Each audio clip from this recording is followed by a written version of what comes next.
Welcome back to Working Hard. Today's guest is someone I was so excited to speak to. Even if the topic is a little bit more serious, it's very, very important. So Laura Bates is a writer, activist, and the founder of the Everyday Sexism Project, a platform that started as a simple space to collect people's experiences of sexism and exploded into a global movement with 250,000 stories of sexual harassment, workplace sexism, and the kind of things that so many of us just accept as part of our daily lives. If you've ever felt like you're overreacting to something sexist, Laura's work is the reason that so many people now realize they are not alone and they are not imagining it. She is also the best-selling author of 7 books on sexism, incel culture, and online misogyny, and has become one of the most prominent voices pushing for structural change, not just surface-level feminism. Her new book, The New Age of Sexism, looks at how AI plays into this too. This episode is essentially everything you need when a man tries to tell you that sexism no longer exists and that we've reached gender equality. It is actually jam-packed with incredible statistics. Unfortunately, the statistics themselves are not incredible, but the statistics are very good to be having, and we get into the reality of modern misogyny, including the rise of incel culture, the influence of algorithms, the terrifying reality of deepfake culture, and the stats that you need to have on hand to be able to prove that actually things are bad in your workplace, and this is why, and this is what you're currently facing.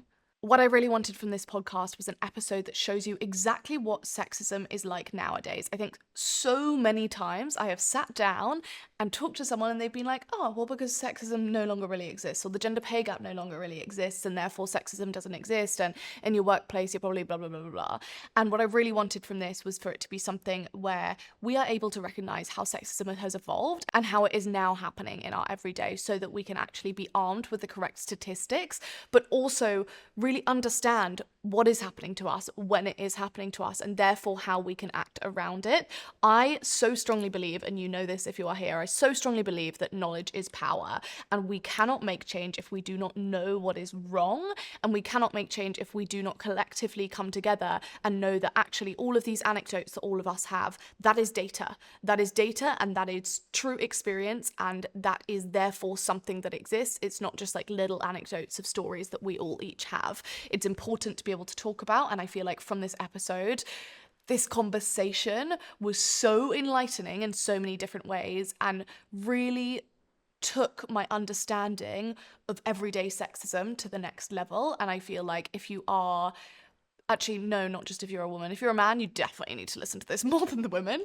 But if you are a woman, I feel like this will be incredibly, incredibly helpful to truly be able to understand what sexism looks like nowadays, how it will be affecting you, even if you don't know it is, so that you could be armed properly to be able to get through life as painlessly as possible. That being said, as part of this conversation, we do discuss sexual violence and sexual assault. So if that is triggering for you, please do switch off now. Before we get into my conversation with Laura, I would absolutely love it if you could subscribe to this channel. The deal is that you subscribe and then I put out a super interesting episode every Monday to help you improve your life and start your week on the right foot.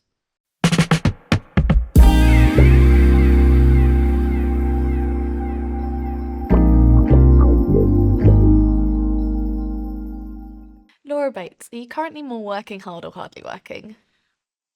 It's both. In some ways, working hard because I'm in the middle of a book tour, so I'm doing a different event in a different city every night to talk about my new book.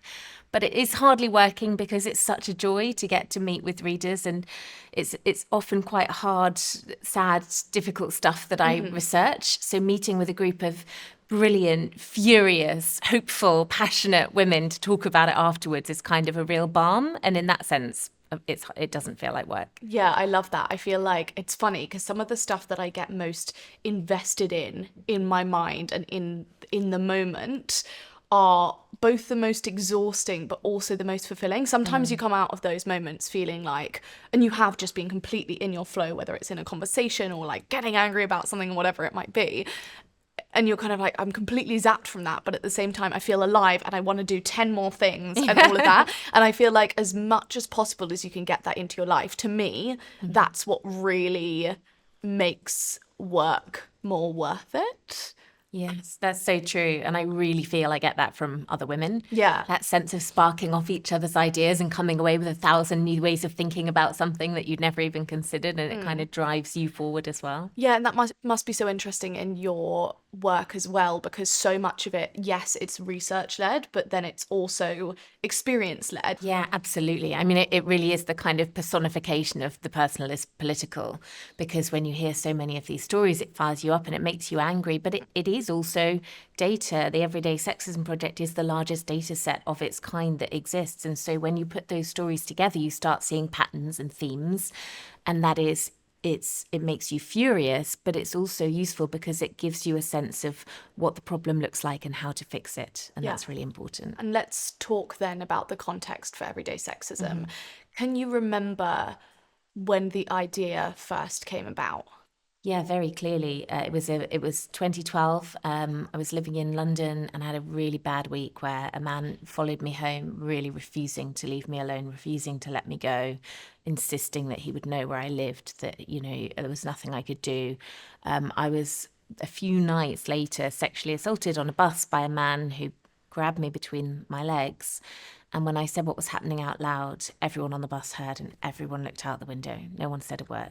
No one challenged him. No one even made eye contact with me. And I got off the bus at the next stop feeling ashamed and embarrassed and all the feelings that belonged, of course, with the perpetrator. And a few days later, I was walking down the street and some men started shouting about me, comments about my body and so on. And the moment was at the end of that week when I thought about these three things. And the thing that struck me about them was that if they hadn't all happened so close together, I might never have thought twice about them. I might never have told anyone because I was so used to it. It was normal. It was the first time I ever stopped to ask myself, why is this normal? I mean, I think that's incredibly powerful. And I think that obviously it's terrible that those things happen to you. I also think what's so terrible is the fact that it doesn't even shock me anymore. And I think that this is what's such a universal experience of women kind of feeling so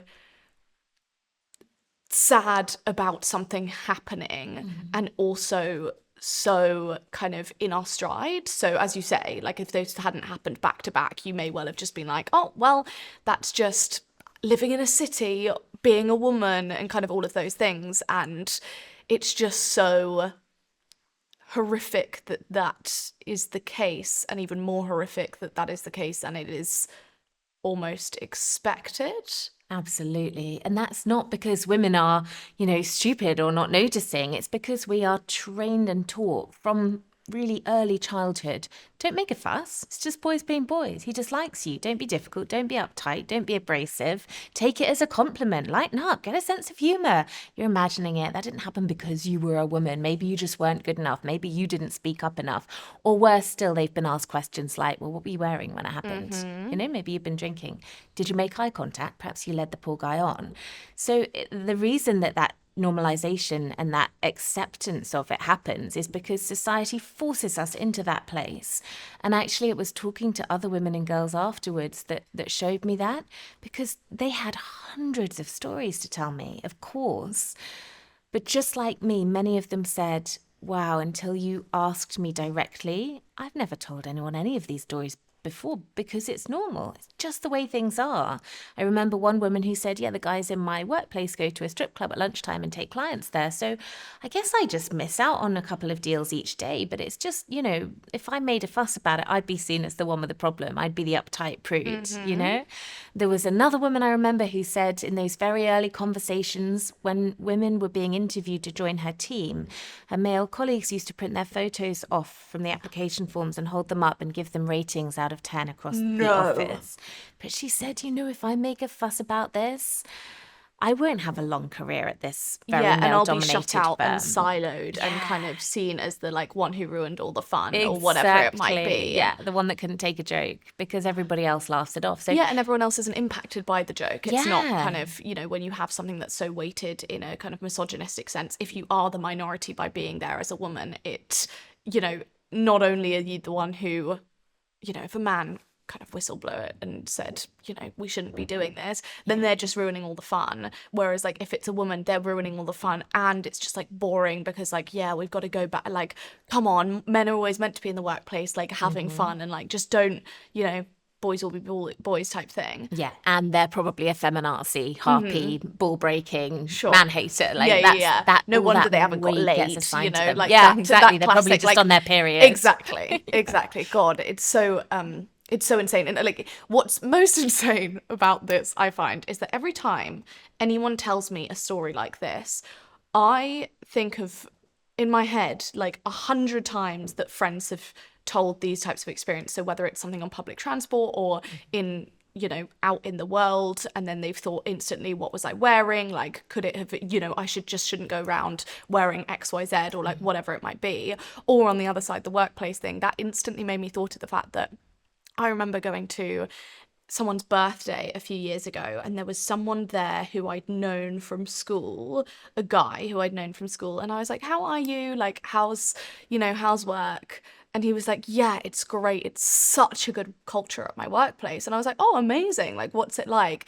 And he was like, well, you know, it's just as it should be, really. It's just like kind of quite fun and like laddie, and we don't really have any women on our team, so it does just mean that we're able to be kind of like, you know, we're just able to have fun, and like we're able to just like be like, this was talking about a major investment bank, and I was also like, and you're talking to me like this as if it's genuinely like how things should be and what things should be, and a benefit of being in a completely undiverse workplace. And I was just like sat there like, huh, and we're boasting about this too. So like, also the self-awareness is on the floor, as well as the actual thing being like pretty dire, and kind of just talking about the fact that like, oh yeah, well, it is just an investment bank, so like we do just get to do boy things and play with our money and our like little trucks and our, like all of that. And it's just, I was kind of just sat there and I was like, cool. I literally did not know what to say at all.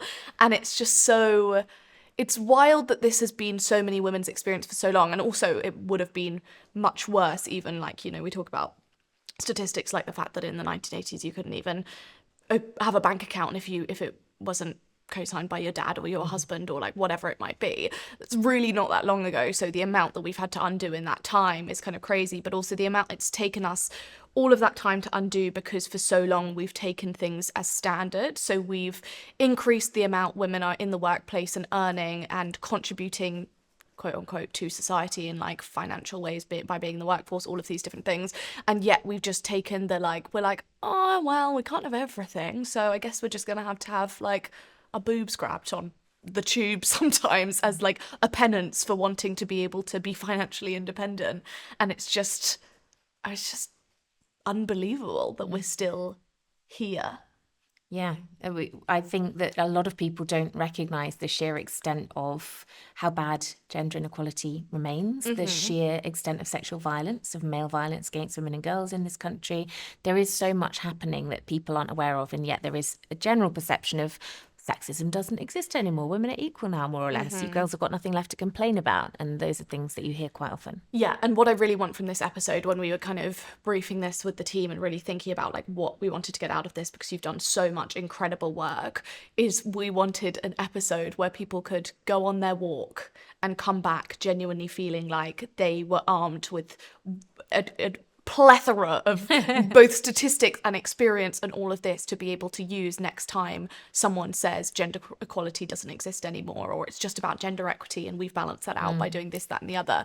And I think it's funny because I think that I learned a lot at school, but one of the things that I did learn as well was that gender equality now existed and inequality didn't exist anymore, and there wasn't really a pay gap and all of these different things because we've introduced that you have to disclose it and blah blah blah blah blah. And so I think it took me a very long time after kind of coming out of school and becoming an adult, actually not that long, to realise that it obviously wasn't the case, but to really realise that it wasn't the case. And it also wasn't just anecdotal evidence. We actually have very clear evidence, and you shouldn't just by looking at one metric and being like, well, actually women are earning blah blah blah blah blah and they're now more educated and all of these things. It doesn't just create this one picture of equality. And actually when we're fearful of going outside without being assaulted, or, you know, there's this whole thing about, I always see the comment like, you wonder why we choose the bear, but based on that kind of thought experiment of would you rather be left in the woods with a man or a bear, and also asking people's partners, asking men, would you rather she be left in the woods with another man or a bear and people choosing the bear is like just unbelievable, but also so believable, which is what makes it so depressing. And for anyone who is unfamiliar with the project of Everyday Sexism, could you tell me a little bit about how it's set up and kind of what the aim is? So it's a very simple concept, which was trying to give other people the experience I had when I heard all of those women's testimonies suddenly flooding out, and it really opened my eyes to the scale of the problem. I wanted other people to see that too. I wanted to put an end to the sexism doesn't exist anymore. I didn't think I could fix sexism overnight, but I thought maybe I could force people to see it. Right. So it's a very simple website where people can share any experience of any kind of gender inequality that they've experienced or witnessed. It might be something like street harassment, workplace discrimination, all the way through to different forms of sexual violence. And I thought that if 50 people shared their stories, it would be something to point to. But what actually happened was that over 250,000 testimonies have been shared. They've come from people in all different walks of life. They've come from people all over the world. And what that means now is that while the project does continue to raise awareness and talk about the public conversation and discourse around these issues, we're also able to take subsets of those entries and use them to drive real world change. I love that. And I think one of the things that's most powerful about that is that women are so often told that their experience is both individual and anecdotal, and therefore it's not data. Yeah. And by being able to take these anecdotes and make them into data based on the fact that you have the sheer quantity that you have, it is data. Like you coming along and saying, I feel like I experience sexism every day because of X, Y, Z, and other people being like, well, statistically, you're actually fine, is first of all so unhelpful, but also so common. And I think being able to do that kind of power in numbers and power from saying, no, experience is data. And we're going to take that and we're going to make it data and we're going to create these subsets and we're going to be able to actually do something about this by making it so glaringly obvious. I think that's so powerful. Yes, I think that collective voice does that. It gives a sense of magnitude to the problem, and it undercuts that issue of, well, she's probably overreacting, or she imagined it, or I don't believe her, or she's making it up for attention. So when you're trying to persuade the government, for example, to change the national curriculum so that young people are learning about consent and healthy relationships at school, it's very helpful to be able to take with you 10,000 stories in young women's own words of their experiences of sexual violence and gender inequality at school. And of course, there is also some really good existing data out there that doesn't always get the cut through because it's hard for people to relate. It's hard for people to think about what it really means. So the other thing is to bring those two things together, to take existing data, for example, about the epidemic of male violence against women in the UK, and to match it with real women's stories about the devastating effect this has on their lives. And that really helps to, I think, help people to recognise the scale of the problem in a way that perhaps those statistics on their own don't always achieve. Right, absolutely. And for anyone who's listening and maybe wondering where and how sexism is affecting them, maybe without them realising it, where do you think sexism kind of goes under the radar a little bit? I think it goes under the radar everywhere. I think there is this perception of things are kind of fine now, aren't they? We live in a country where only 40% of our MPs are women and around a quarter of the members of the House of Lords. Only around 18 of our 108 High Court judges and 7 of our 38 Lord Justices of Appeal. And around 3 times as many men named John are running FTSE 100 companies as all the women put together. Perfect. So when it comes to power, control, decision-making, wealth, people who are essentially affecting the rest of our lives in different ways on a day-to-day basis, those people are not representative of the communities that they serve. But you can also look in the sort of other areas where quite often when I give those statistics, people will say, oh, you're cherry picking, you're choosing politics and business, which are male-dominated areas, but look at the media, look at the arts, you'll find that women outnumber men there. And the reality is that if you look at the National Gallery, you find that the collection has 2,300 works of art and just 21 by women. When you look at the 573 listed statues around the UK, you find that only 15% of them are of women and just 2 of a named black women. When we go to the movies every year, only 28% of the time we hear women speaking, but they're 3 times more likely than men to have to take their clothes off on screen. If you open a newspaper, only a quarter of the front pages you read will have been written by women, and 84% of those front pages will be about a man, a male subject or expert. You don't need to cherry pick, because women are only a tenth of our engineers. They're only a fifth of our architects. Literally, the buildings that we are living and working in, the cities that we move through each day have been overwhelmingly designed by men. So it is everything. It is every part of our societies. It is the architecture of our day-to-day lives. And I think perhaps most importantly and most soberingly, there are very extensive numbers in terms of the impact, the ongoing impact of violence. You know, we know that every 3 days on average, a woman is murdered by a man. There is a phone call to the police every minute about domestic violence, and a quarter of women in England and Wales are affected in their lifetime. Around 100,000 women are raped every year and 500,000 sexually assaulted. On average, 1 rape per day of the school term is reported to police from UK schools, and a third of girls say that they experience unwanted sexual touching, aka sexual assault, at school. So when you look at the picture together, it is impossible to argue. We don't need to think about this. Women are equal now. There are no structural problems remaining, because the statistics just don't bear that out. I mean, first of all, I want to say that I think that is incredibly powerful, and all of those statistics. I feel like each of these statistics that you've mentioned has someone sitting seething about it, that there's also so much more depth to it. Absolutely. And I think, you know, it's because of all of these reasons that 97% of all the data we have on the human body is based only on the male body. Like, it is because of these things, because money makes that happen. So a company that's doing health scans or whatever it might be is getting these data sets and turning these into useful health data, which is based only on men. And it's just like, how do we prevent this when the wealth is held over on the male side then, and also no one's doing anything to fucking stop it?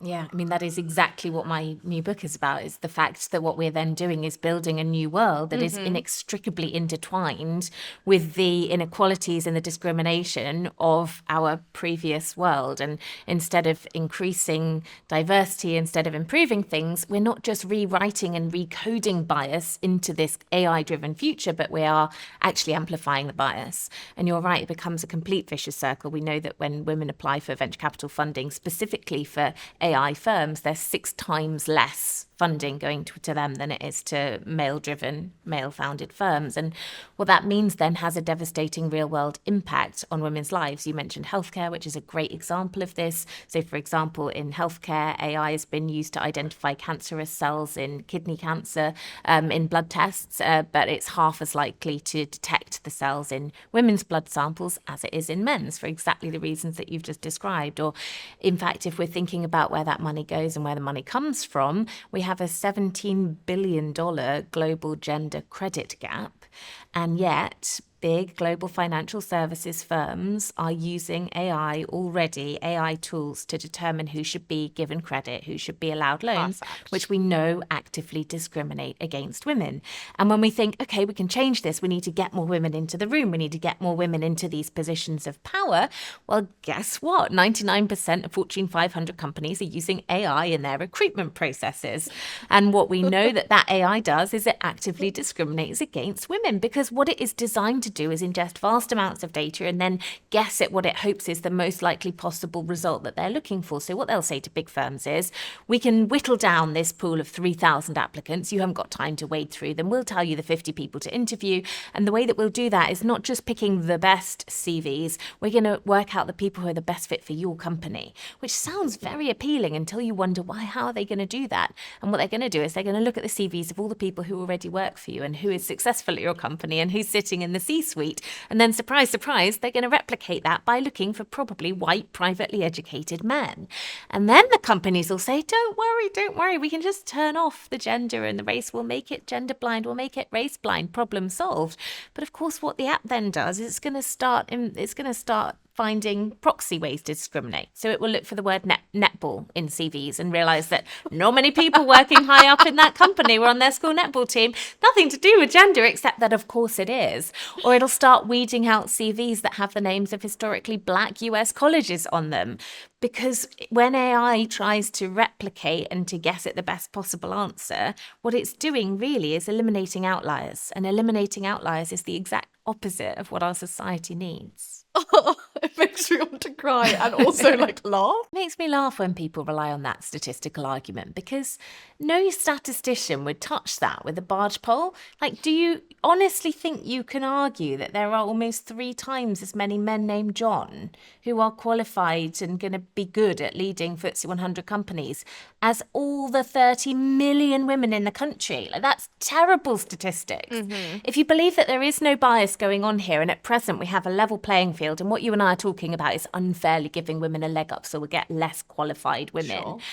You have to believe that, for example, at one point there were more men who happened to go to school with our Prime Minister qualified to be in the cabinet than all the 30 million women in the country. It doesn't add up. You are the one that looks stupid when you are making that argument. So if you were right now sat at a pub, in a pub garden, and you're sat next to someone who you've just met and they go, well, actually, the gender pay gap now has kind of, it's mostly gone. So actually, gender inequality no longer exists. Yeah. What are you saying to them? Oh, I love a well, actually. I mean, I'm moving away from that dude for a start. First of all, I'm going to get a drink. Giving him the time of day. I mean, we know the gender pay gap remains. We know it still exists. I think it's around 11% at the moment. That is significant. It's not nothing. Yeah. We know that that has a really significant impact. We also know that it's complicated. There are all sorts of different ways to measure it. It goes up and down depending on what type of work you're looking at, whether you're looking at full-time work, part-time work, and so on. But there's also a lot of stuff it doesn't take into account. It doesn't take into account the broken childcare system. It doesn't take into account the fact that 56,000 women a year lose their jobs to maternity discrimination. There is so much driving that gender pay gap. So I would say, first of all, we know it does still exist, but second of all, there's so much worse out there. The thing that frustrates me when you talk about the gender pay gap is people who suggest that it can be explained by the fact that women make different choices. Women have different priorities. So people will often say, well, actually, if you really look at the data, what you can see is that it starts to happen around the time of maternity. So women are choosing to leave the workforce, or they're choosing to take time out. And of course, there's an inevitable impact on their careers financially. And the implication there is, there we go, we've explained it. There's no longer a problem. And what people don't always say is, well, don't we think that's a problem? If a heterosexual couple is choosing to have a child and it's having a devastating knock-on effect on that woman financially and in terms of her career, I'm not sure that is an acceptable explanation, actually. Maybe we need to look at flexible working. Maybe we need to look at shared parental leave. Maybe we need to look at the paltry statutory paternity leave and the way in which the current situation is set up, meaning that for many couples, it doesn't make any sense for anyone except the woman's career to take that hit. That isn't a kind of end of the conversation. That should be the beginning. Great if we found a driving factor behind the gender pay gap, but then let's tackle it. Let's not just sit back and accept that that's natural and normal. Yeah. Once we start noticing this stuff, how do we deal with it, both internally and also in terms of kind of the way we talk to other people about it, the way we kind of deal with the mental load of it without just getting completely overwhelmed? So I think it's really important to talk. I think communication is really important, having a network of women that you can talk to. But I also think we demand structural and systemic change. For too long, it has been suggested that all of these problems and inequalities are driven by women themselves in a million different ways. If we see statistics around sexual violence, we're told that women just need to be a bit more careful. They should be getting cabs home and not the wrong kind of cabs. And, they need to text each other when they're home safe. Or maybe they should download a particular app that tracks your journey. Or, when Sabina Nessa was murdered, they gave out 200 attack alarms to local women. They didn't stop local men to talk to them about their attitudes towards women. And I think in the workplace, that's very true as well. Women are bombarded constantly with the idea of, well, maybe I don't have such high pay as my male colleagues doing the same job because I didn't negotiate hard enough. Maybe I don't have a seat at the table on that project because I wasn't vociferous enough in asking about it.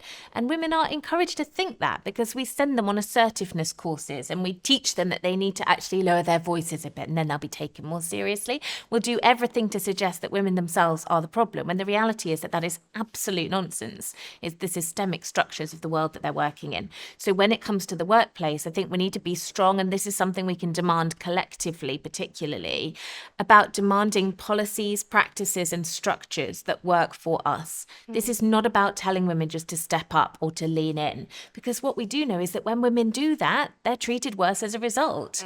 When men exhibit behaviours that are considered to be leadership and authoritative behaviours, they're rewarded. They do get pay rises. They do get given positions of authority. But when women do exactly the same thing, which we're constantly told it's our own fault if we don't, guess what? We're seen as abrasive. We're seen as difficult and a little bit too up ourselves. And we tend to lose out on jobs and pay as a result. So it doesn't even work. But what we can do is change our recruitment processes and materials and where we're looking for the talent pool. We can change our promotion practices. We can look at those policies around flexible working, shared parental leave, maternity support. We can be doing so much more, I think, to support women in the workplace that is systemic. And I think asking for those things and sharing campaigns and working together on those things can be a way to kind of protect your sanity when thinking about this stuff. Yeah, and I think what you've really highlighted there is using the anger and using the kind of being armed with statistics as a kind of springboard to actually get more action, because I think that the more we've seen historically that when there is so much anger around something that it physically, disrupts everyday life for a country or for workers or whatever it might be, that is when change happens. Absolutely. And I would say also become aware of your rights, because a lot of the women who I speak to or who share their stories with the Everyday Sexism Project are describing discrimination. They are describing maternity discrimination. They are describing workplace sexual harassment. But they don't use those terms to describe it because our society has taught them to think, maybe I'm overreacting, maybe I imagined it. So have a look at things like, the Equality Act. Have a look at the duties that your employer is actually under to protect you from certain things. And that might embolden you to recognize actually that something is unacceptable and that you do have a right to make a complaint about it if you want to. Joining a trade union is another great way to get support and awareness of your rights. And I think the other thing here is that we need men. We need men to step up. We need men to notice when this is going on in their workplaces. We need men in positions of power to be taking action on those systemic points around leave and around flexible working. It doesn't have to always be exhausting labour that is driven by women. There is a lot that male allies can do here as well to educate themselves to become part of this conversation and actually to role model through their own behaviour, because there is a world of difference between a company that has a great parental leave policy on paper that sits in a drawer gathered dust and a company where senior men take parental leave. That makes a difference. That shifts the dial. Yeah, no, absolutely. I think that's very, very valid. And I think that it is, across everything that has systemic bias, allyship is so incredibly important and often can end up being, I don't want to say more powerful, but the fact that when you have the bias that is putting certain people in power, like you need the buy-in from those people in power. Otherwise, it's just kind of like knocking on the window rather than like actually changing things from within. Absolutely. So I want to talk about the online world because I feel like that has a big part to play here, especially nowadays. Is that built for men too? Yeah, it's built by men and it's largely built for men in the ways in which it operates. And we can see that in terms of adoption of technology. If a world is built for men, more men are going to engage in that world. And so we can see it very clearly in the stats. Again, if you look at the 18 to 24-year-old cohort, within that age group, 71% of men say they're using AI weekly and only 59% of women say the same. That's a dramatic gap when you think about the skills that we are building for a kind of future world and a future economy. It really matters. I think that social media is a very good microcosm through which to think about a lot of technology and the ways in which it works, the ways in which we use it. It is now integral to many of our lives, our working lives, our social lives, our love lives, our family lives, not just the way that we work and socialize, but the way we get our news, the way we learn about politics, the way politics is communicated to us. It is inextricable from our day-to-day lives for many of us.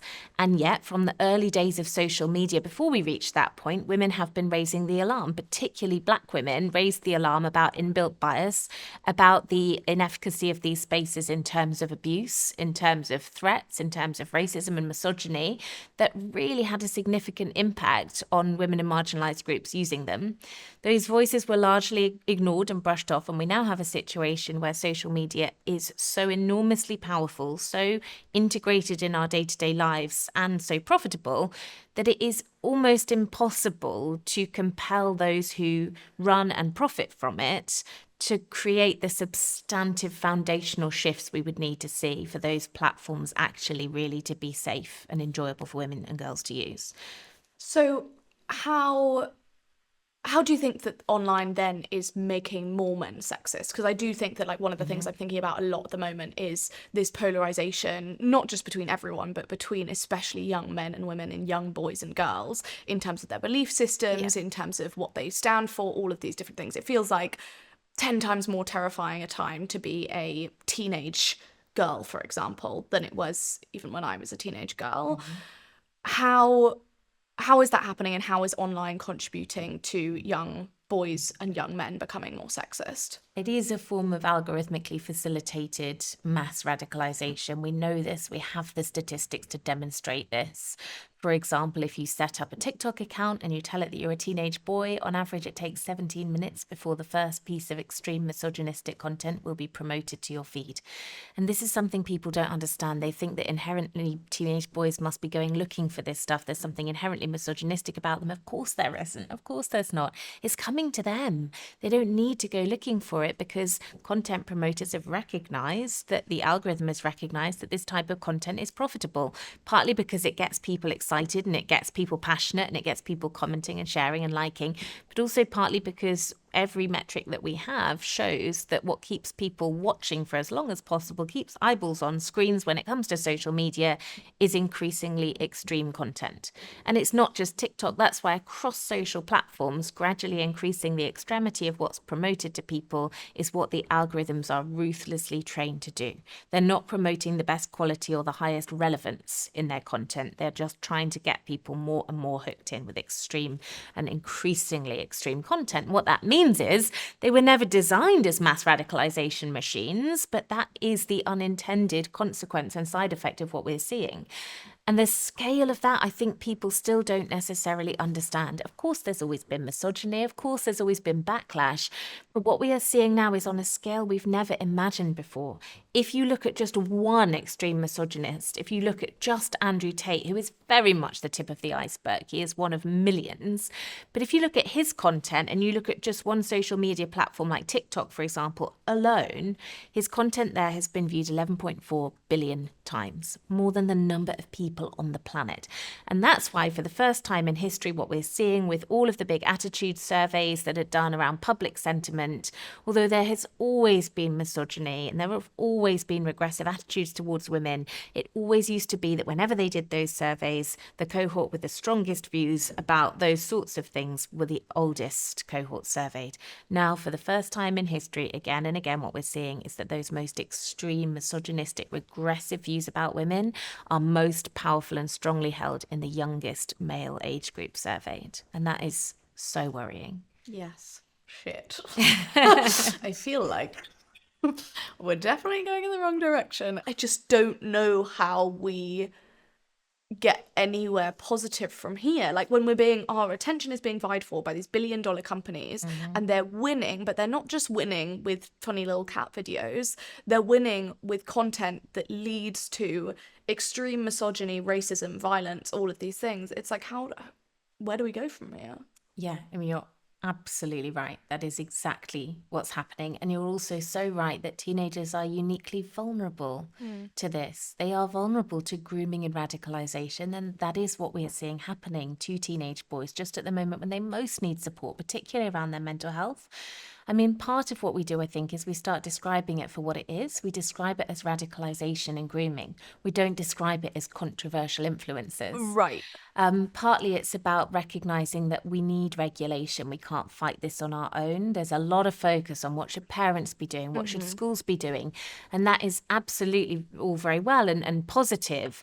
But what about demanding accountability? What Sure. about demanding that our government regulate these platforms when they are flagrantly breaching their own terms and their own standards? So it is partly about getting a grip on the extent to which social media platforms are able to get away with creating obscene wealth off the back of spreading hatred to billions of people, that figures like Donald Trump have been able to trade on actually as a means of attracting voters. And again, that is inextricably linked to social media. If we look at the Cambridge Analytica scandal and the whistleblower Christopher Wiley, one of the things that we know for a fact was that Steve Bannon actively courted incels as a specific demographic voting bloc for Donald Trump. So these two things, the politics and the technology, are inextricably intertwined, but it is also a cultural issue. What that means, I think, is that the solution is both technological and cultural. Right. And we can do that as citizens by voting with our feet. It is too late for many of us when it comes to the ways in which social media is inescapable in our lives for work and that kind of thing. But it isn't too late for us to refuse to step into the metaverse, for example, until we've seen adequate safeguards and equity guarantees in place. But it is also about a collective democratic responsibility to call on our elected representatives to be taking regulatory action. The big problem that we're seeing with that is, how on earth do we do that when the leaders of these companies are standing in the Oval Office? Yes, that one. It's like just getting worse and worse and worse, and getting more and more and more power. And as the power is becoming more and more corrupt, the ability to buy your way into a lack of legislation and a lack of kind of regulation is terrifying. Like, I don't see a world in this presidential term in which any of that legislation comes into play, because it would be costly to the companies, and the companies are, you know, they're where they need to be in order to have that Certainly in favour. the US, yes. There are exciting things happening in Europe. The Council of Europe is acting on this without fear or favour. What's really worrying and depressing, I think, is looking at our government, who have a really important global role to play here in stepping up and recognising these risks, but instead of throwing themselves wholesale into the kind of AI arms race. And this isn't to say don't innovate, don't, invest in research and development. But when at the AI summit in Paris, for example, hundreds of countries came together to make a declaration that AI should be fair and safe. It wasn't just the US government that refused to sign that declaration, it was the UK government too. Perfect. So they are sending a powerful message. When they said that they would be prepared to water down provisions in the Online Safety Act if that was what it took to secure a favourable trade deal with Trump. Those two things shouldn't have been on the table together, but it gave us a very clear picture of where their priorities lie. Yeah. God, I think it's, and this is not really on topic, but we've isolated ourselves obviously so much from Europe with Brexit, that this whole idea of, we'll just, like, we're both English speaking, we'll just make sure we're on the side of this huge trade deal that we were meant to get anyway as a result of kind of Brexit that never really came to light, and then just being like, well, we'll just roll over on all of our morals to make this happen because we want this big trading partner, which is so far not paid off for us really at all. Anyway, I'd like to flip the conversation a little bit, still online, but I really would like to speak about the tradwife movement online, because that's obviously been a lot of, just like talking about this has made me think of actually how much of the radicalization content, or maybe that's too extreme to use, but the content that puts us back maybe a little bit from where we thought we were is not just, it's not always overt. Like, sometimes it's kind of veiled in just content that performs well and kind of portrays a certain type of life that perhaps we as women should aspire to. What do you think of the rise in the tradwife movement online, and that kind of being glamorized as a righteous path for the women? I mean, I think it is emblematic of a certain type of very regressive adherence to outdated gender norms that we know is prominent within certain kind of nationalist movements. So in some ways, it isn't surprising that we're seeing an increase in that kind of content and sentiment, whilst those kind of populist movements are gaining power and momentum around the world, really. What I think we can say, and it's important to say, is that this is not an equal and opposite effect to the rise of extreme misogyny and male influences spreading disinformation and misconceptions about feminism and about women, because we can see in the statistics that it isn't having anywhere near the same impact. You know, we can see that polarization. If we look at attitudes amongst young people, we can see that women are moving to the left. Young women are informing themselves. They're becoming angry about the state of the world. Young men are moving towards the right and really kind of clustering towards that sort of extreme misogyny and those traditional gender roles. That isn't something that we're seeing happening with women more widely. So I think I would question the portrayal of this as a kind of equal and opposite powerful movement. Yes, of course, we're seeing some individual women buying into this. Yes, of course, that's frustrating and it's upsetting. Is it the biggest problem we face? No, but it will be portrayed as such because our society loves to suggest that women are their own worst enemies. And it was Gloria Steinem, I think, who put this best. She said, women don't have the power to be their own worst enemies. Keep your eye on where the power is. Yeah, no, I think that's very true, and I think that often that it's tough because I want to talk about it as part of the conversation, and at the same time it feels so like women fought for the right to choose, so we fought for the right to choose the ability to stay at home or to go to work or to do like not have children, to do whatever we as humans want to do. And so it feels almost anti-feminist to be like telling people, oh well, you can't do this kind of more tradwife thing. Of course you can. I think that we're also doing a disservice to ourselves were we not to discuss the impact of that, especially on young women and especially as a kind of almost a, to me at least, it feels like almost a status symbol now, especially because so many households have to have two parents working in order to be able to make ends meet now. Just statistically they do, based on house prices, based on a lot of other things.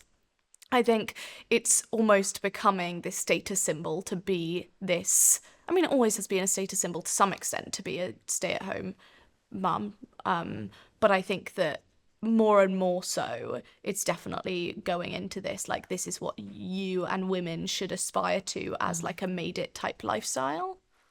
Yeah, and it is a kind of, there are just so many different ways in what we're seeing the glorification of something that we have moved away from as something that women had no choice about. Right. And you're right, you know, this isn't for 1 second about saying women shouldn't milk cows in white dresses if that's what they choose to do. But it is about tackling the notion that that is considered to be uniquely empowering for all women as a group. And it goes along with a whole load of ideologies that are kind of concealed behind that pretty aesthetic, right?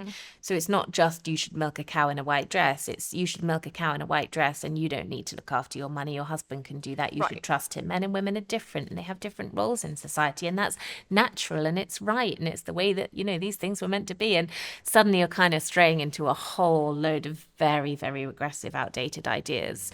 But you're right that they're tied up in a very compelling aesthetic. And in some ways, that does mirror the techniques that we see used by the far right and by extreme misogynists online, who use GIFs and memes and cultural touch points and humour to kind of smuggle their point across. So it is important that we talk about it. But I think it is significantly less of a problem in terms of scale and impact than the extreme misogyny that we're seeing online. So I'd also like to talk about deepfakes because I think this is something I don't know anywhere near as much about, and I know you talk about it a lot in your book, and it makes me feel like I'm very glad that it wasn't around when I was in school, for example. But still, you know, as you've talked about, is a huge risk to women's safety. Can you talk a little bit about why it's such a risk to women's safety? Yeah, I mean, the scale and the impact of what we're seeing is enormous. For anyone who doesn't know, a deepfake is essentially an image or a video that is made to make someone look like they did or said something that they haven't really done or said. So the early iterations of it used face swapping technology. So you could take a video of someone, for example, milking a cow and put someone else's face on it so it looked like it was them doing it. The technology has evolved very quickly since then. And now you can, again, ingest vast data sets of images and videos of a particular person and then create entirely new videos videos and images that are indistinguishable from reality. But you can also download apps and find online sites where you can very quickly create highly realistic looking images and videos of anybody just using one screen grabbed, fully clothed picture of them from social media or from the internet or anywhere else. So when you might have heard this stuff hitting the headlines, very often there is a focus on political disinformation and the potential risk this poses to democracy. That's the focus of law enforcement. There was a Europol report on this, 22 pages long, how we tackle the threat, how we police it. And it focused on that idea this could disrupt the fabric of our society. That 22-page report used the word women once, and there were 2 very brief paragraphs on sexual deepfakes. So you might be forgiven for thinking that it's a very small part of the problem. The reality is that 96% of all deepfakes are sexual images or videos, and 99% of those are of women. So the reality is that the vast majority of this problem as it currently exists is impacting women and girls' lives. It is having a devastating impact on girls. It is rife at schools across the country. It's just that it's under the radar. People don't know about it. When cases do hit the headlines, schools are hiring fancy PR firms and focusing on reputational damage limitation over supporting female pupils. Boys aren't facing any repercussions, largely speaking.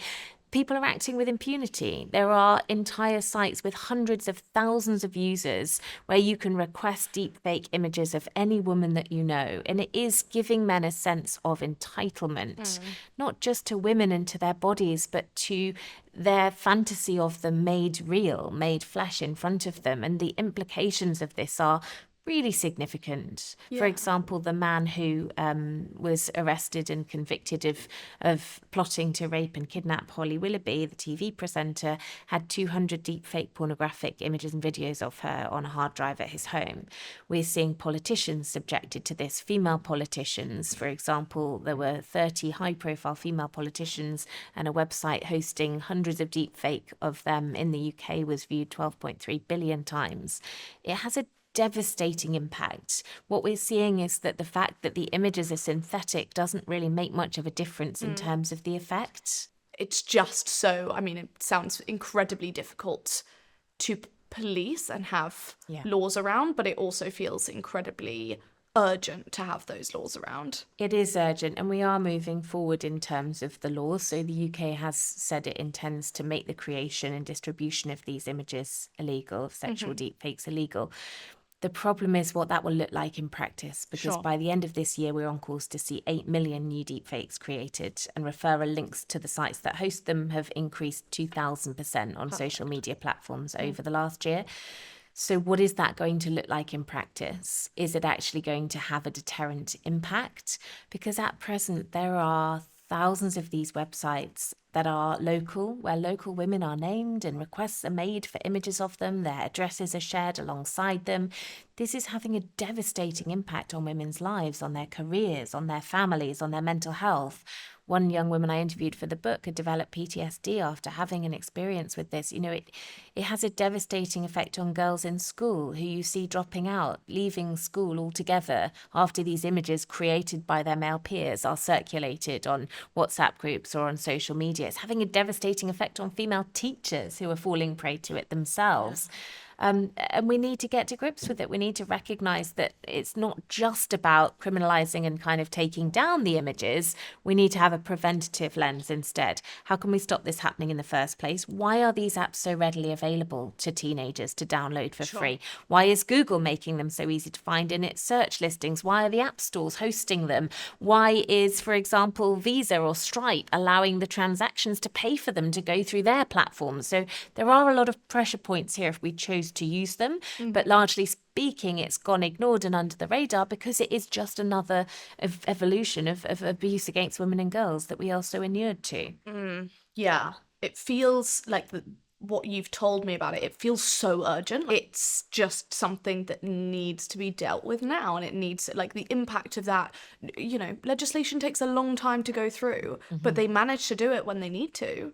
So as you say, we're just used to women facing the brunt of kind of these technological changes and quote unquote advancements, although it doesn't feel like going in the right direction. And we're just so immune to that. Like, we just expect it to happen. And There is no world in which I can imagine if the 99% statistic that you used, 99% of sexual deepfakes are based on women. If that was on men, there is no way that this would not have been dealt with. And if it was on men to an extent as well, that like obviously layers and layers of sexism, because men wouldn't be treated in the same way. If that did happen, they wouldn't have the same disdain towards them or kind of violation, because I mean, of course, I'm not saying that it wouldn't be harmful, and it hasn't been harmful. Of course it would be, but we don't have the same vitriol for men being naked or having bodies than we do for women, and the kind of just everything that loads and kind of compounds on top of that. Absolutely. And this is so gendered that most of the apps that you download or sites you visit don't even work on men's bodies. Oh, perfect. So we can do the tech for women then. We can make it possible to make deep fake sexual imagery and videos of them. We can't make tech for women anywhere else, unfortunately. Never mind health conditions. Yeah, exactly. So just don't worry about providing the health loans. issues you have. Yeah. You can make fake nudes of yourself. Perfect. I feel really good. I feel like we could talk about this forever. But there was one question that I had on the workplace and workplace sexism. How do you see this kind of likability and approachability at work affecting women when it comes to like them progressing through their careers, them trying to get as far as possible, but knowing this kind of inverse correlation between success and their ability to be liked? It's an absolute double bind, because you are damned if you do and you're damned if you don't. If you're seen as unlikable, you are less likely to be promoted. You're less likely to be considered a good team player. You're less likely to be invited onto projects. So that doesn't happen in the same way for men. There is a real sense in which women's personality is seen as a form of workplace currency. So there is a sense that even before you take into account the societal pressure that we have as women to be pleasant and pretty and pliant and, you know, likable, there's an additional factor in the workplace where you can't really get away from that. The trouble is that when women lean into that, or if we do then become likable and try to be helpful and, you know, nice and friendly and pleasant, a whole number of negative repercussions can come from that. Either we're seen then as not being heavyweight, not being serious, not having the necessary gravitas or authority for leadership roles, or worse still, we're accused of, you know, leading people on. We're accused of being flirtatious or inappropriate. And then, you know, we might experience sexual harassment. And it is absolutely impossible to tread the right line, because there isn't a line. The right line to tread is being a man. You know, there isn't anything that we can do. And it is so important, I think, that we recognise the sheer scale of the number of women who continue to experience workplace sexual harassment, which we know from research that I did with the Everyday Sexism Project in the TUC is over half of all women, and particularly 2/3 of young women, experience workplace sexual harassment. Within that context, this becomes an even more fraught question. It is absolutely impossible. And what happens as a result for many young women is that they withdraw, because we know that the support and the help isn't there, because we know that reporting often doesn't feel like an option, particularly early on in your career. There is a sense in which we self-censor and we find coping mechanisms, and they might include withdrawing from interactions with certain clients. They might include not putting ourselves forward for certain projects, or just trying to keep our heads down. Or in the case of 1/8 of women, which is a significant chunk, we'll leave the job because of the sexual harassment. So the impact of all of that is, I think, the kind of hidden underlying context to that question as well that we need to be aware of. Yeah, absolutely. And so what can we do as women, or someone who's listening to this who wants to progress in their career, knows that being likable is helpful for that as a woman or a man, but also knowing that the more successful they get, statistically, the less likable they'll be anyway, but also needing to keep that on side whilst not being too likable that people start harassing you. Yeah. That way madness lies, doesn't it? Sure, It's an impossible, unwinnable rabbit hole. I think my advice would be to try not to think about it, because we know that it is an impossible bind. So the only way forward really is for women to act how they damn well choose, and not try, I know it's an easy thing to say, but try not to worry about projecting any particular degree of likability, because the reality is that the way that we are treated isn't really so much to do with us and what we're putting out there anyway, as it is to do with the structures and the systemic discrimination that we're up against. Yeah.